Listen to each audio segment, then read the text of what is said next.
काशी में 80 घाट पर तुलसीदास रोज रामचरितमानस को गाते थे। एक बार गोस्वामी प्रातःकाल शौच करके आ रहे थे तो कोई एक प्रेत से इनका मिलन हुआ। उस प्रेत ने प्रसन्न होकर गोस्वामी जी से कहा कि मैं आपको कुछ देना चाहता हूं।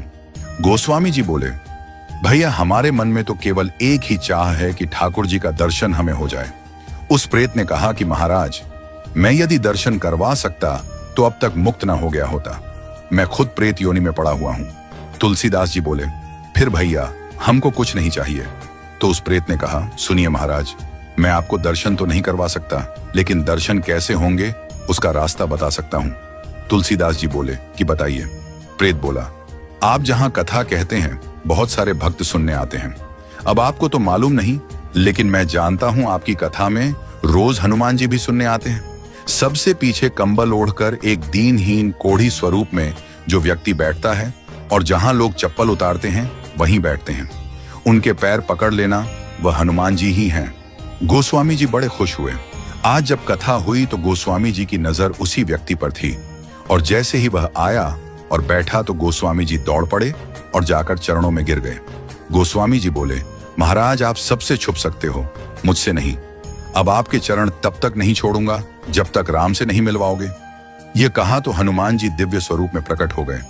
तुलसीदास जी बोले, कृपा करके राम से मिलवा दो, अब और कोई अभिलाषा नहीं है। हनुमान जी बोले कि आपको राम जी जरूर मिलेंगे, लेकिन आपको चित्रकूट चलना होगा। गोस्वामी जी चित्रकूट गए, मंदाकिनी में स्नान किया, कामदगिरी की परिक्रमा की, खोज रहे हैं कि प्रभु कहां मिलेंगे। सामने से दो राजकुमार घोड़े पर आए, एक गौर वर्ण और एक श्याम वर्ण। उन्होंने रास्ता पूछा तो तुलसीदास जी ने बताया और वो चले गए।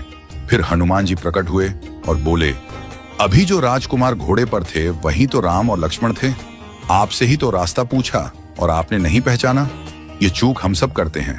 न जाने कितनी बार भगवान सामने आए हों और हम पहचान नहीं पाए हों। सबका आदर करो, क्योंकि न जाने किस रूप में नारायण मिल जाएं। गोस्वामी जी बोले, हनुमान जी आज बहुत बड़ी गलती हो गई, कृपा करवाइए फिर मिलन हो।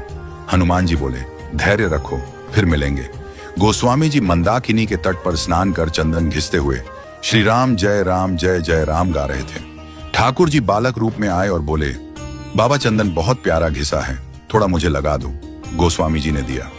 हनुमान जी तोता बनकर आए और घोषणा कर दी कि चित्रकूट के घाट पर भाई संतों की भीड़, तुलसीदास चंदन घिसे, तिलक देत रघुवीर। तुलसीदास जी के कानों में यह वाणी पड़ी तो चरणों में गिर पड़े।